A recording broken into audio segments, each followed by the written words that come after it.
mikwano tusabire abaana baffe, tusabire mikwano gyaffe, bamaama n'ab'eŋŋanda, kuba leero oli mulamu ekya tomanya kiddako.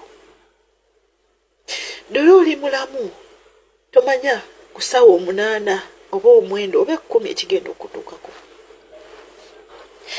Nali mu mirembe gyange nga ntudde waka ewange, omwana wange gye yava, nali mututeggulo limu ku ssomero Waswa Jordan, omwana gye yava nga adduka abaatuka bw'ati nga tannambuuza, ne mugamba kiki, waliwo obuzibu? Nangamba maama tikyalina byantumye. Nemubuuza biki? Nannyinnyonnyola. Mwana bwe yamala okumbuuza ayingira mu nnyumba, ndaba waya akwata atya ku waya nange saamanya. Omwana okwata ku waya, kumbe waya eriko amasannyalaze. Bamikwano.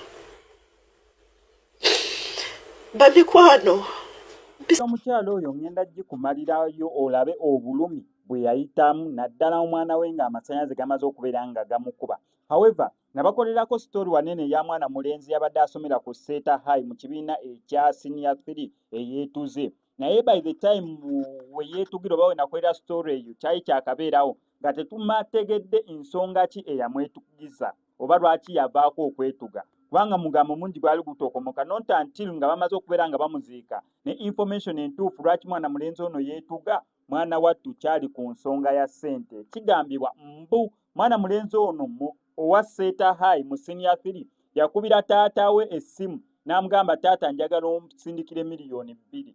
Mwana ali ku ssomero mu Kisulo n'asaba taata we $2,000,000. Taata we n'amugamba, owaayi kakkana nze sirinaawo ssente. Tetwategeera $2,000,000 zaali zaaki, $2,000,000 yali ayagala zikozesa ki, naye ye ng'omwana ayagalawo $2,000,000 oba bya prom party, naye ate wa Senior 3 tebakola prom.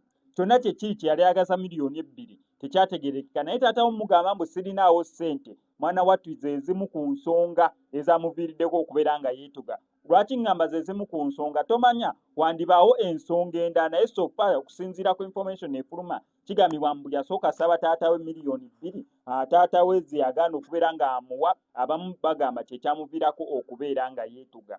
Naye kankumalire emboozi ya mukyalo ono n'obulumi bwe yayitamu. Naye wano ku SMX Media ngenda kusaba kimu subscribing and the notification bell, ebisigadde obituleke.